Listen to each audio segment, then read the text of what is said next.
国民党14日伫正兴里活动中心举办国会改革说明会，包含主席朱立伦、立委谢龙介、中常委邱素兰以及议员王家正等也拢出席。现场大约有400多位支持者前来听讲。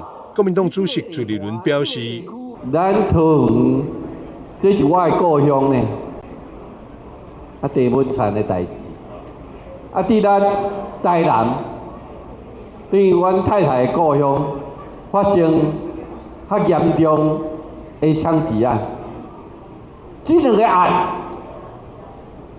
这几天大家拢发觉，这背后上严重，就是一个乌金的、一个贪污的，会当上严重咱百姓上反感的代志。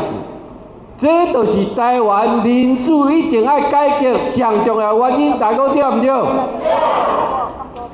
咱推动国会改革，就是要互遮的所有过去遮的乌鲁木齐的代志，会当互百姓知影，会当透明，会当改革。谢龙介也向支持者说明，国会有调查权，才会当将撇案揭发出来，互人民知影。国会若是改革。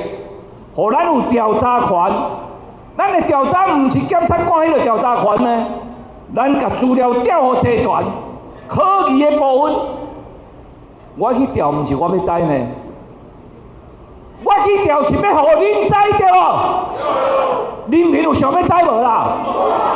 一个鸡卵要偌济有，你有要知无啦？快筛要几年，你有要知无啦？ 朱立伦表示，青年是中正上重要基础，民众不只是关心伫桃园发生的撇案，对着近期台南发生的枪击案，大家嘛拢在关心。希望司法赶紧厘清，才证明国会调查权是非常的重要，互国会发挥上大功能，会当充分将这可能的撇案拢揭发出来，幸福人民一个公平正义的社会。记者张秀仪采访报道。